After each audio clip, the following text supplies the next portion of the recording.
Afternoon student, how are you. आज हम standard 9 का हिंदी सब्जेक्ट पढ़ेंगे।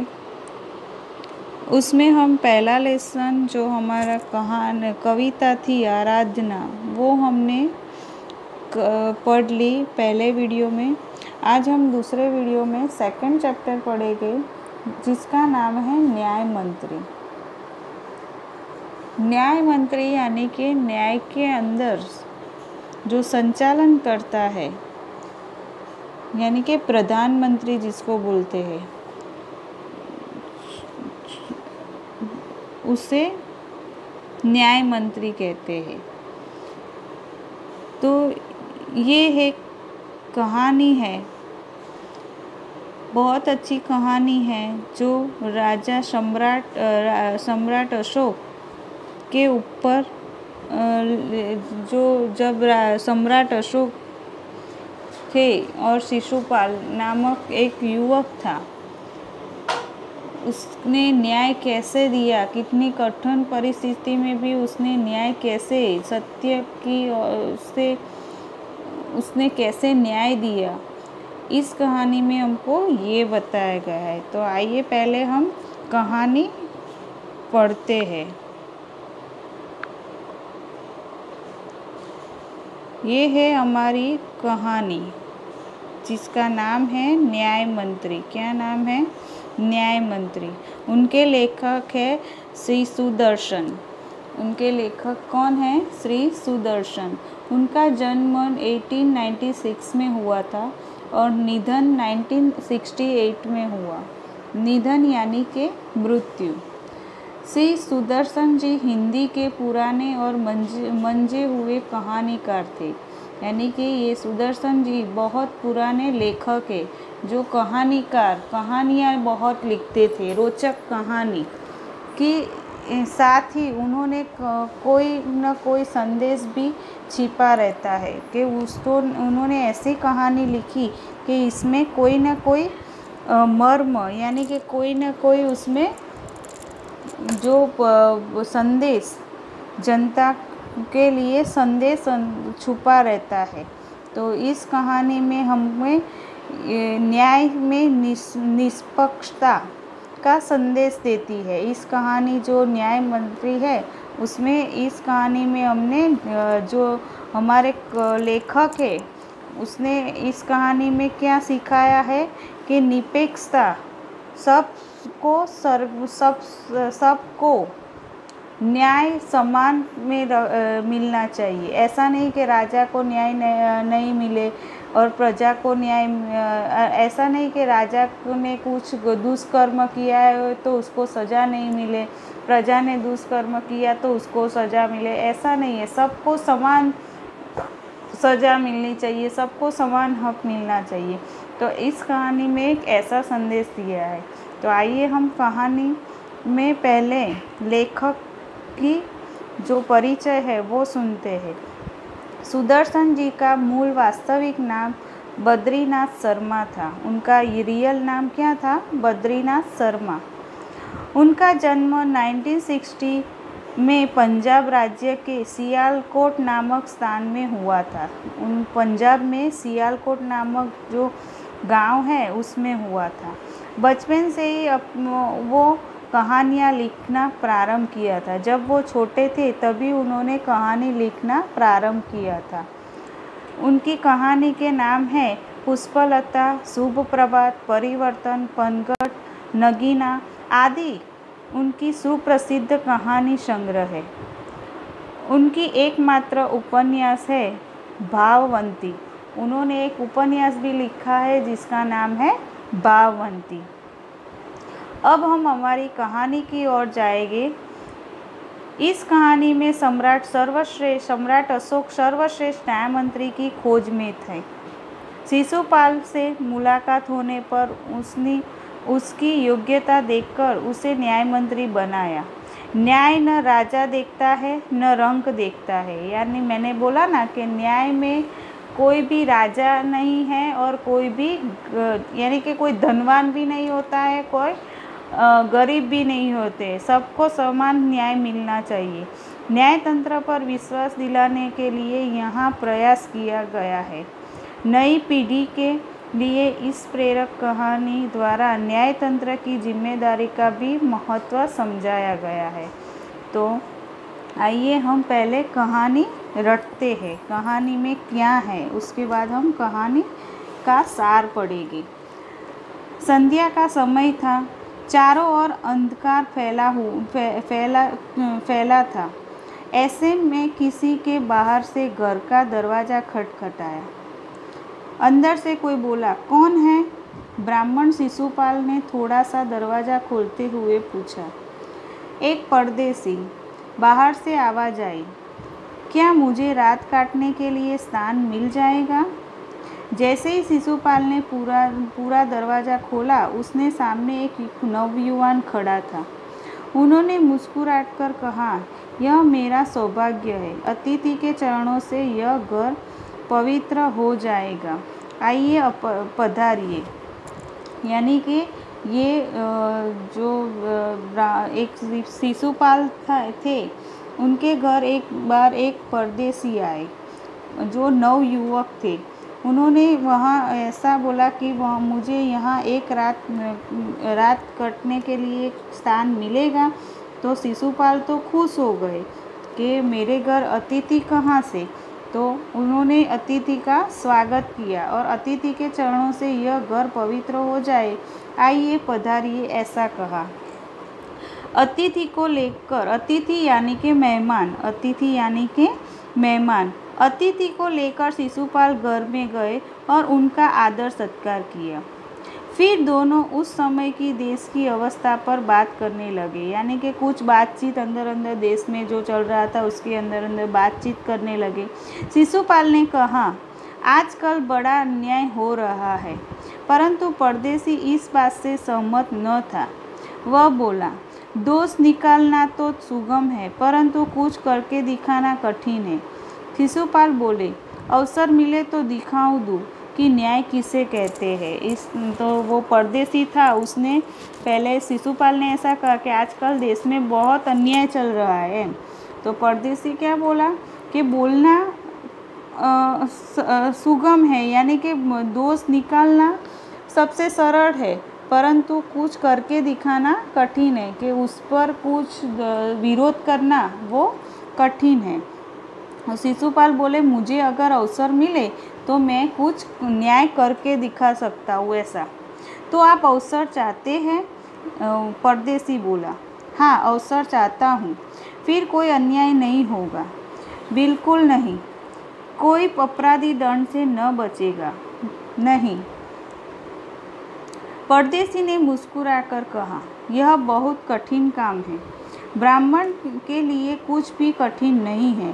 शिशुपाल ने कहा कि ब्राह्मण के लिए कुछ भी असंभव नहीं है, पर मैं न्याय का डंडा बजाकर दिखा दूंगा। परदेसी धीरे से मुस्कुराया, पर कुछ न बोले। फिर कुछ देर बाद वे सो गए। सुबह उठकर परदेसी ने शिशुपाल को धन्यवाद देकर उनसे विदा ली। कुछ दिन बाद शिशुपाल के घर कुछ सिपाही आए और उन्हें दरबार में चलने के लिए कहा। शिशुपाल सहम हो गए यानी कि चौंक जाना कि राज्य के दरबार के सिपाही मुझे क्यों लेने आए। शिशुपाल ने ऐसा सोचा। वे समझ नहीं सके कि सम्राट ने उन्हें क्यों बुलाया है। कहीं उस परदेसी ने तो सम्राट से झूठी सच्ची शिकायत नहीं कर दी। दरबार में पहुंचकर शिशुपाल का कलेजा धड़कने लगा जब उन्होंने देखा कि परदेसी सम्राट अशोक है। यानी कि शिशुपाल के घर कौन आया था परदेसी बनकर? खुद सम्राट अशोक। तो तब उनको मालूम नहीं था शिशुपाल के कि मेरे घर पे सम्राट अशोक आए। पर जब वो महल में गए तो उनकी धड़कने लगी ज़्यादा और उनको पता चला कि मेरे घर पे जो परदेसी आए थे वो सम्राट अशोक थे। सम्राट बोले, ब्राह्मण देवता, मैं आपको न्याय का अवसर देना चाहता हूँ। आप तैयार हैं? पहले तो शिशुपाल घबराए, फिर बोले, यदि सम्राट की यही इच्छा है तो मैं तैयार हूँ। बहुत ठीक, कल से आप न्याय मंत्री हुए। तो उनको क्या बना दिया? प्रधानमंत्री बना दिया। सम्राट ने कहा और अपने हाथ से अंगूठी उतारकर शिशुपाल को पहना दी। यह सम्राट अशोक की राज मुद्रा थी। उनकी विटी में सम्राट अशोक की राज मुद्रा थी। तो वो प्रधानमंत्री बन गए शिशुपाल। अब शिशुपाल न्याय मंत्री थे। उन्होंने राज्य की समुचित व्यवस्था करना आरंभ कर दिया। यानी कि राज्य में जो भी व्यवहार या व्यवस्था करनी थी, उन्होंने अपना काम शुरू कर दिया। उनके सुप्रबंध से राज्य में पूरी तरह शांति रहने के, यानी कि उन्होंने न्याय से हर काम अच्छी तरह से किया तो राज्य में बड़ी शांति रहेगी। किसी को किसी प्रकार का भय नहीं था। लोग दरवाजे तक खुले छोड़ जाते थे। चारों तरफ न्याय मंत्री ने सुप्रबंध और न्याय की धूम मच गई थी। यानी कि शिशुपाल जो न्याय करते थे और उनकी न्याय से वो सारा राज्य सुख शांति से जी रहा था। राज्य में कोई भी बुरा काम नहीं हो रहा था। लगभग 1 महीने के बाद किसी ने रात में एक पहरेदार की हत्या कर दी। 1 મહિના થઈ ગયા અને એક દિવસ એક રાતે ત્યાંનો જે ચોકીદાર હશે એની હત્યા કરી દીધી। सुबह होते ही यह बात चारों तरफ फैल गई। लोग बड़े हैरान थे। शिशुपाल की तो नींद उड़ गई। उन्होंने खाना पीना छोड़कर अपराधी का पता लगाने में रात दिन एक कर दिया। यानी कि उन्होंने क्या किया कि लगभग 1 महीने के बाद किसी ने रात में एक पहरेदार की हत्या कर दी। सुबह होते ही यह बात चारों तरफ फैल गई। लोग बड़े हैरान थे। शिशुपाल की तो नींद ही उड़ गई, क्योंकि वो क्या थे? न्याय मंत्री। अब अपराधी को ढूंढना तो उनकी ही जवाबदारी है। तो उनकी तो नींद उड़ गई। रात दिन एक करके उन्होंने वो अपराधी को ढूंढने में लग गए। बहुत प्रयत्न करने के बाद जब अपराधी का पता चला तो शिशुपाल को आश्चर्य हुआ।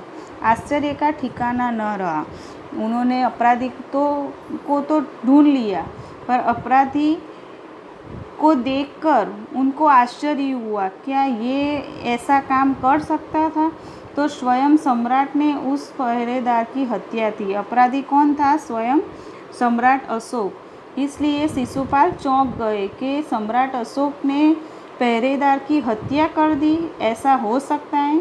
सम्राट को अपराधी घोषित करना बहुत कठिन था। अब जो न्याय मंत्री थे शिशुपाल, उनको बहुत कठिन काम आने पड़ा कि मैं सम्राट अशोक को कैसे अपराधी जाहिर करूं। करे भी तो क्या करे? एक और वो न्याय मंत्री थे और दूसरी ओर सम्राट के सेवक।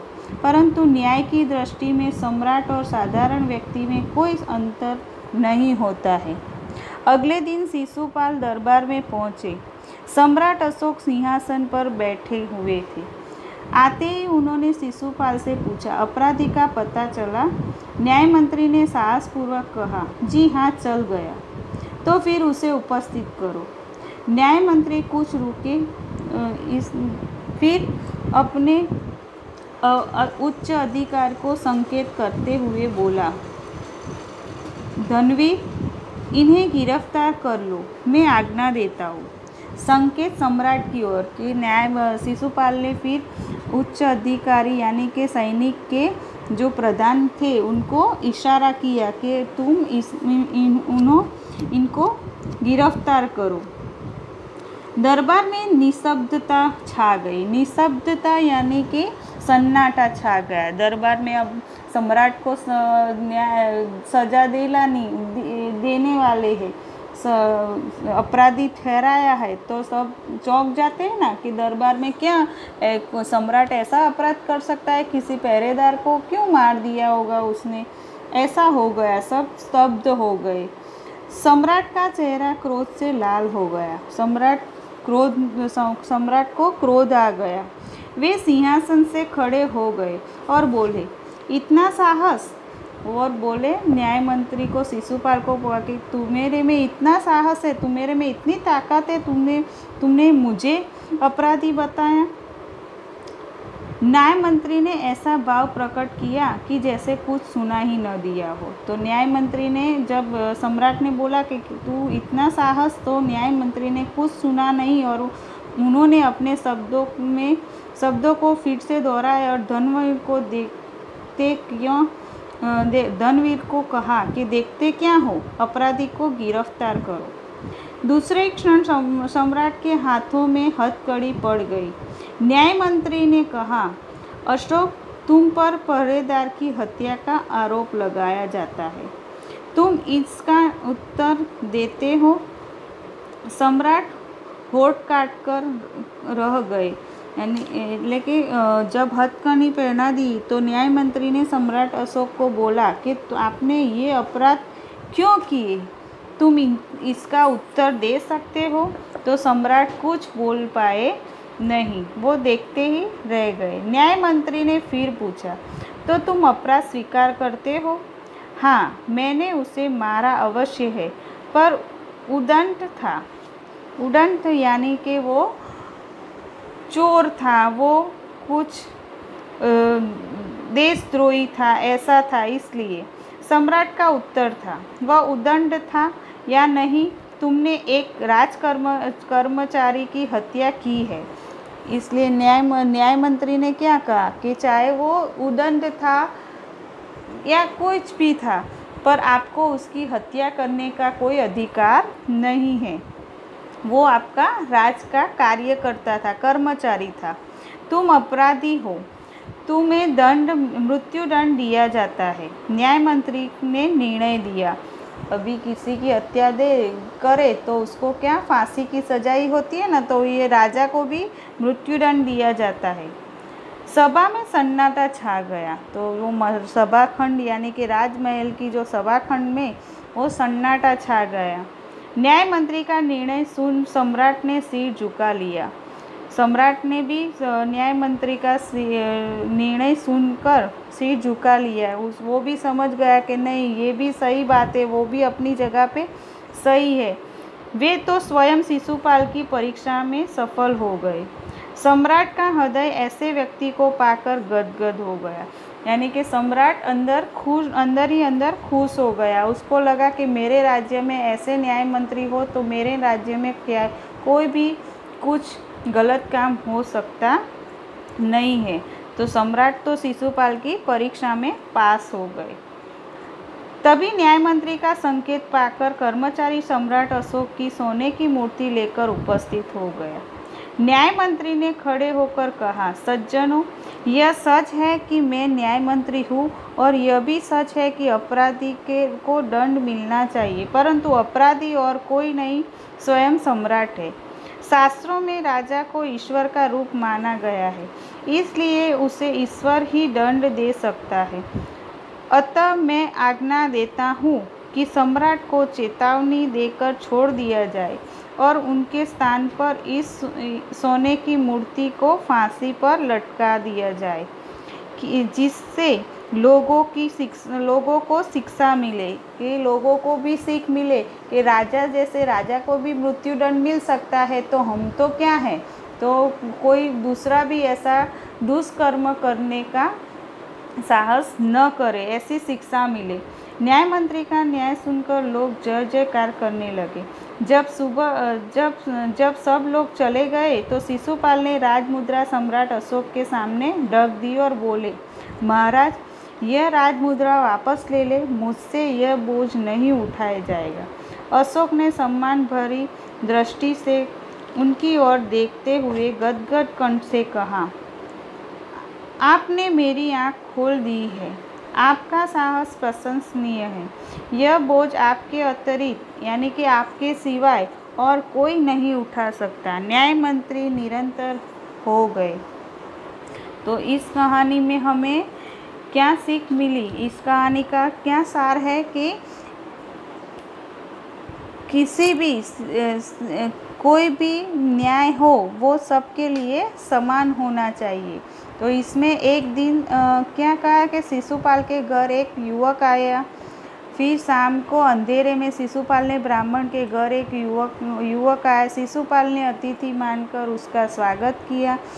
आतिथ्य सत्कार के बाद शिशुपाल ने राज्य में चारों तरफ हो रहे अन्याय की चर्चा की।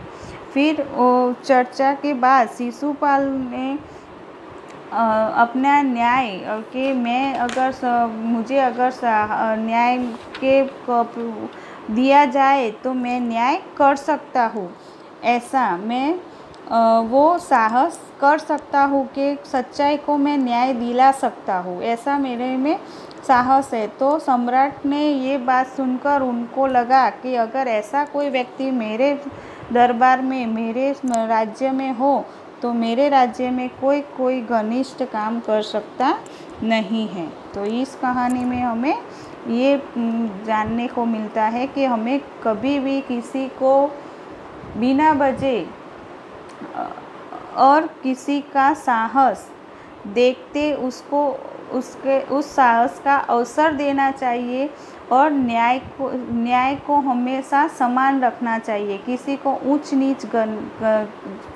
ऊंच नीच पता नहीं चलना चाहिए। जो धनवान हो तो ऐसा नहीं होना चाहिए कि वो पैसे देकर खरीद लेकर तो उसे न्याय फांसी की सज़ा हो तो वो रद्द दिया है, और गरीब हो तो उसको फांसी की सज़ा दो, ऐसा कभी ऊंच नीच रखनी चाहिए। सबको समान न्याय मिलना चाहिए। तो न्याय मंत्री का हक ये होता है। तो इस कहानी में हमें ये सीख मिलती है। इस कहानी के शब्दार्थ हम आपको PDF में भिजवा देंगे। आपको अपनी नोटबुक में PDF में से देख के लिखना है। नेक्स्ट लेक्चर में हम फिर से मिलेंगे। बाय।